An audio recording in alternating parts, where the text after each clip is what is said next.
The human voice. It's the instrument we all play.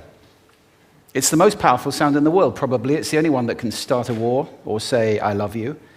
And yet many people have the experience that when they speak, people don't listen to them. Why is that? How can we speak powerfully to make change in the world?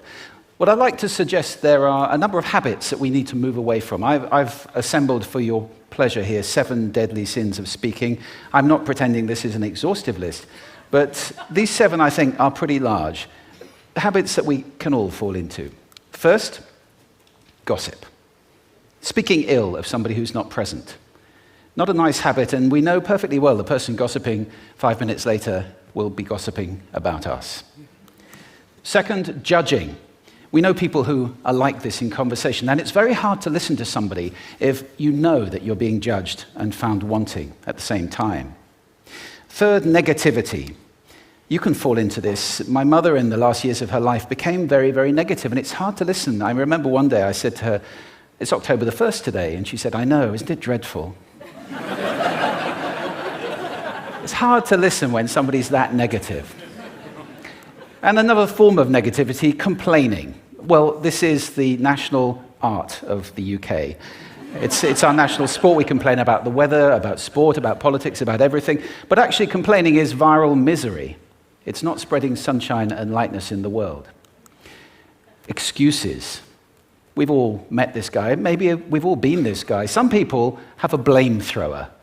They just pass it on to everybody else and don't take responsibility for their actions. And again, hard to listen to somebody who's being like that. Penultimate, the 6th of the 7, embroidery, exaggeration. It demeans our language, actually, sometimes. For example, if I see something that really is awesome, what do I call it? And then, of course, this exaggeration becomes lying, out-and-out lying, and we don't want to listen to people we know are lying to us. And finally, dogmatism. The confusion of facts with opinions. When those two things get conflated, you're listening into the wind. You know, somebody is bombarding you with their opinions as if they were true. It's difficult to listen to that. So here they are, 7 deadly sins of speaking. These are things I think we need to avoid. But is there a positive way to think about this? Yes, there is. I'd like to suggest that there are 4 really powerful cornerstones, foundations, that we can stand on if we want our speech to be powerful and to make change in the world. Fortunately, these things spell a word.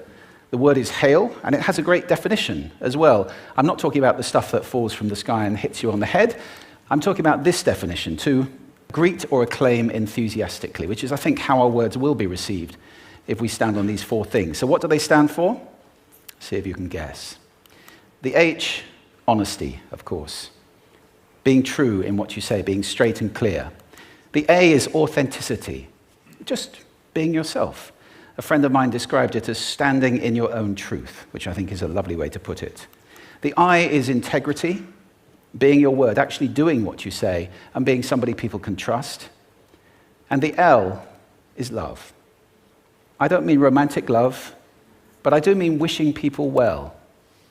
For 2 reasons. First of all, I think absolute honesty may not be what we want. I mean, my goodness, you look ugly this morning. Perhaps that's not necessary. Tempered with love, of course, honesty is a great thing. But also, if you're really wishing somebody well, it's very hard to judge them at the same time. I'm not even sure you can do those 2 things simultaneously. So hail. Also, now that's what you say, and it's like the old song, it is what you say, it's also the way that you say it. You have an amazing toolbox. This instrument is incredible, and yet this is a toolbox that very few people have ever opened. I'd like to have a little rummage in there with you now, and just pull a few tools out that you might like to take away and play with, which will increase the power of your speaking. Register, for example. Now, falsetto register may not be very useful most of the time, but there's a register in between. I'm not going to get very technical about this for any of you who are voice coaches.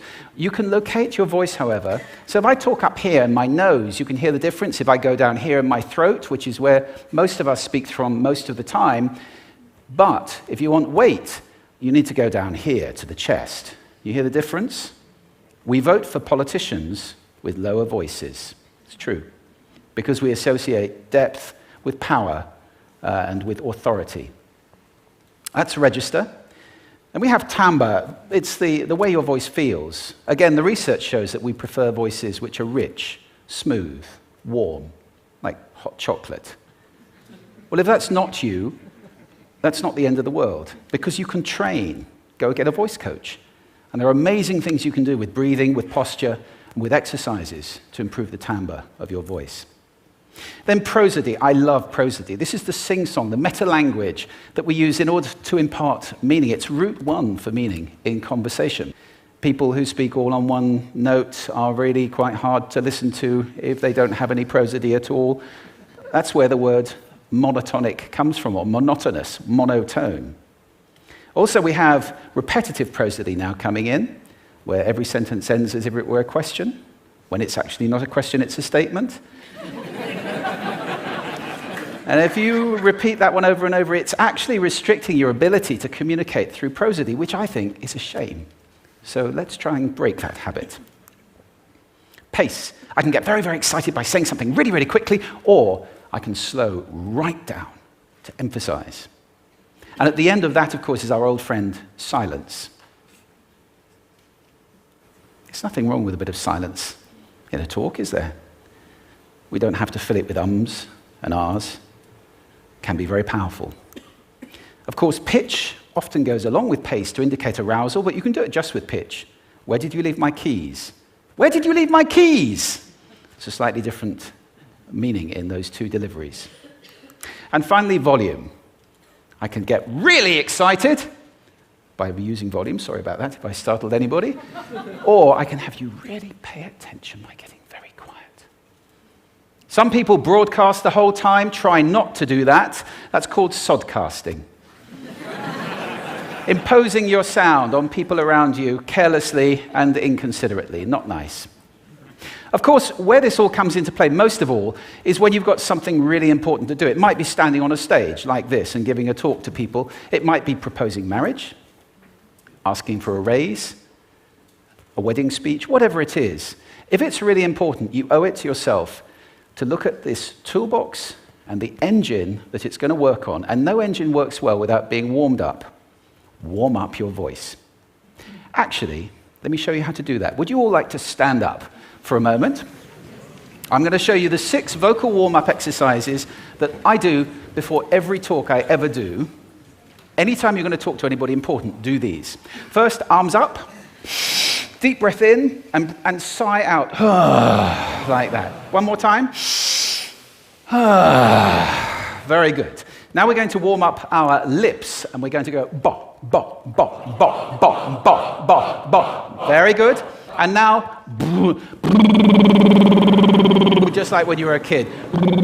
Now your lips should be coming alive. We're going to do the tongue next with exaggerated la, la, la, la, la, la, la, la, la. Beautiful. You're getting really good at this. And then roll an R. That's like champagne for the tongue. Finally, and if I can only do one, the pros call this the siren. It's really good. It starts with we and goes to or. The we is high, the or is low. So you go wee, or wee. Fantastic. Give yourselves a round of applause. Take a seat. Thank you. Next time you speak, do those in advance. Now, let me just put this in context to close. This is a serious point here. This is where we are now, right? We speak not very well into people who simply aren't listening in an environment that's all about noise and bad acoustics. I have talked about that on this stage in different phases. What would the world be like if we were speaking powerfully to people who are listening consciously in environments which were actually fit for purpose? Or to make that a bit larger, what would the world be like if we were creating sound consciously and consuming sound consciously and designing all our environments consciously for sound? That would be a world that does sound beautiful, and one where understanding would be the norm. And that is an idea worth spreading. Thank you. Thank you.